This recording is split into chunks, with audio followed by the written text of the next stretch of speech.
Maraming salamat po, Ms. LJ, and magandang umaga po sa ating lahat. Narito ang update ukol sa minomonitor natin na si Bagyong Verbena.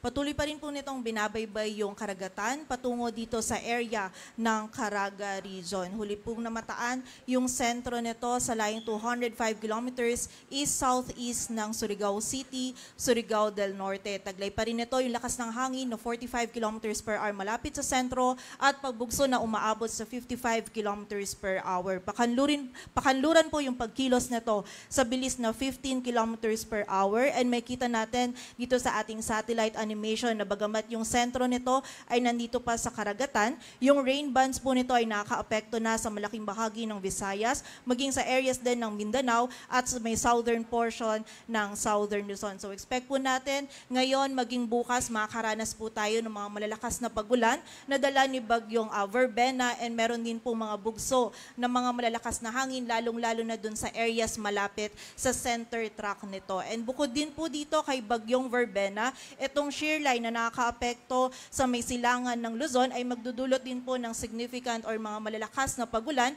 mostly sa malaking bahagi or sa eastern section din ng northern at central Luzon. So malaking bahagi po ng ating bansa yung pinag-iingat natin dahil po lalong-lalo na sa mga pag-ulan na dulot ng shear line at ng Bagyong Verbena.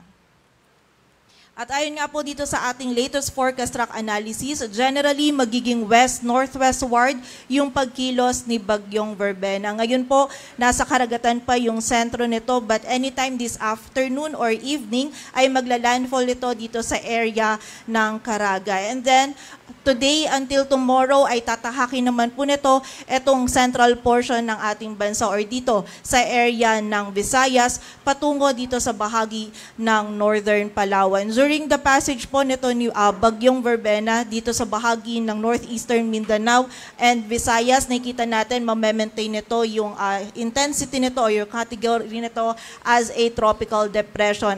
And kapag po ito ay nandito na sa bahagi ng Sulu Sea or West Philippine Sea, ay mag-i-intensify po ito into a tropical storm. Again, sa ngayon po is malawak yung rain bands na dala nito ni Bagyong Verbena. So muli po expect natin yung mga pag-ulan is kailangan po nating i-highlight dito sa malaking bahagi ng Visayas, Southern Luzon, and also sa area din po ng Mindanao. Kung mapapansin po natin, ikukumpara natin yung intensity naman nito kumpara sa mga nakaraan pong bagyo is hindi po ganun kalakas yung hangin na dala ni Bagyong Verbena.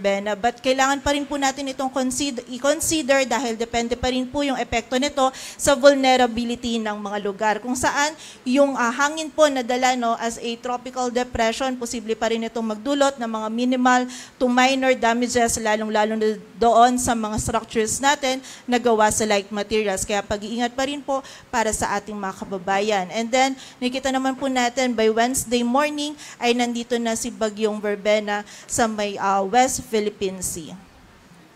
So kaugnay po ng hangin na dala nito, meron tayong nakataas na wind signal number 1 sa Occidental Mindoro, Oriental Mindoro, Romblon, northern portion ng Palawan kasama na yung Cuyo, Calamian at Cagayancillo Islands, sa mainland Masbate, maging sa Antique, Aklan, Capiz, Iloilo, Guimaras, Negros Occidental, Negros Oriental, Siquijor, Cebu, Bohol, Samar, Eastern Samar, Biliran, Leyte, Southern Leyte, maging sa Dinagat Island, Surigao del Norte, northern portion ng Surigao del Sur, Agusan del Norte, northern portion ng Agusan del Sur at sa eastern portion ng Misamis Oriental. During the passage po nito ni Bagyong Verbena, most likely yung highest possible wind signal na ikita natin is wind signal number 1 for the area of Visayas and Mindanao. But posible po kapag nag-intensify pa ito into a tropical storm, ay mag-raise po tayo ng wind signal number 2 dito sa may northern Palawan area sa mga susunod po na issuance natin kapag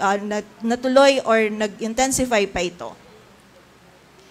And bukod po dito, makakaranas din ng mga bugso ng mga malalakas na hangin, yung bahagi po ng Luzon, Visayas, Surigao del Sur, Misamis Oriental, Misamis Occidental, at Zamboanga del Norte. And magpapatuloy po yung bugso ng mga malalakas na hangin nito hanggang bukas and by Wednesday. So bukod po dun sa mga areas natin under wind signals, due to amihan yung areas din po ng Luzon, makakaranas din po sila ng mga bugso ng mga malalakas na hangin.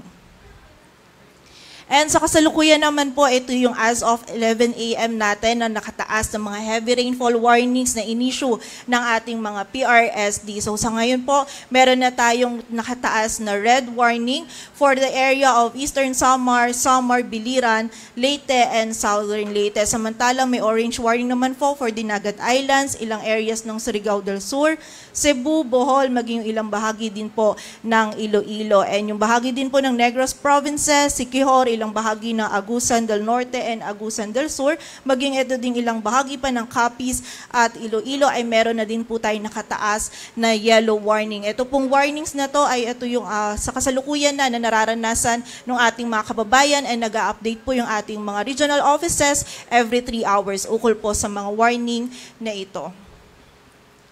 Para naman po sa mga pagulan, ito naman yung ating heavy rainfall outlook. Ito yung 24-hour duration na posible po nating maranasan na dala po ng mga pag-ulan. So today to tomorrow noon, posible po yung 100 to 200 millimeters of rainfall na dala ni Bagyong Verbena dito sa bahagi ng Eastern Visayas, maging sa Albay, Sorsogon, Masbate, maging sa Cebu, Bohol, Negros Occidental, sa Capiz, Iloilo, maging sa bahagi din ng Dinagat Islands, Surigao del Norte, dito din sa area ng Agusan, dito rin sa area ng Surigao del Sur. Samantala, for the rest of Visayas naman, maging dito din sa bahagi ng Camarines Norte, Camarines Sur, Catanduanes, dito sa bahagi ng Romblon, Occidental Mindoro, Palawan, maging sa Misamis Occidental, Misamis Oriental, Agusan del Norte, Agusan del Sur, Lanao del Norte at Bukidnon, posible naman po yung 50 to 100 millimeters of rainfall.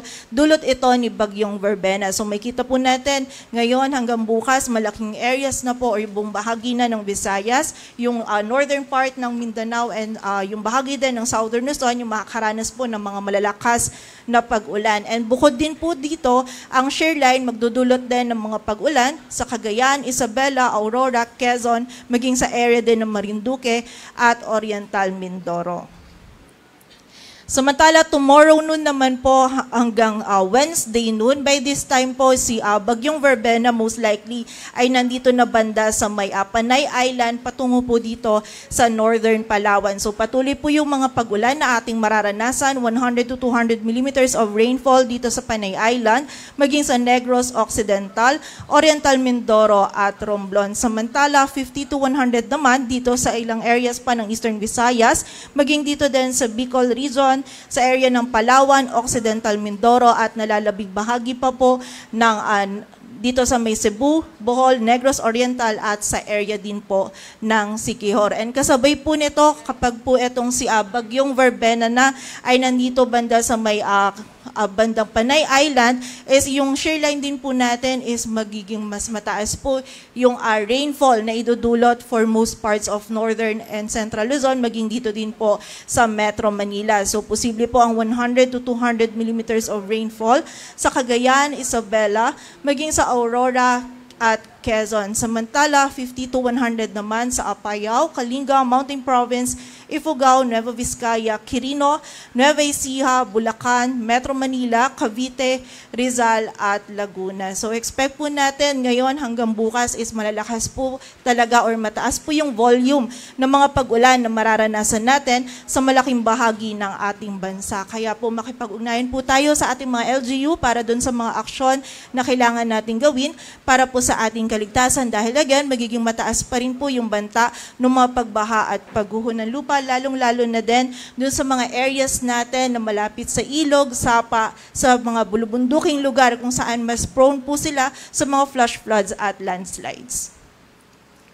While from Wednesday noon naman to Thursday noon, kung saan nasa West Philippine Sea na si Bagyong Verbena, meron pa rin pong 50 to 100 millimeters of rainfall sa area ng Palawan at Occidental Mindoro. At ang shear line naman, patuloy pa din magdudulot ng mga pag-ulan, posible yung 100 to 200 sa Cagayan, and 50 to 100 naman sa Apayao, Kalinga, Isabela at Aurora.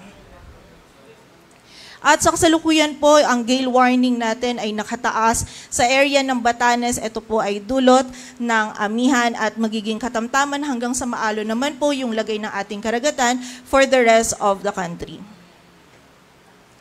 At para naman po sa additional information, maaari po nating bisitahin itong website na hazardhunter.gerius.gov.ph. Ito po ay para malaman natin din yung ating susceptibility or magkaroon po tayo ng assessment sa ating mga lugar ukol po sa susceptibility nito sa mga flood or sa mga pagbaha po dito sa ating, specifically sa mga lugar po natin, lalong-lalo na ngayon kung meron tayong ina-expect na significant rainfall. Patuloy po tayong mag-antabay sa updates sa ipapalabas ng Pag-asa. Ang susunod na update po natin ay mamayang 2:00 ng hapon.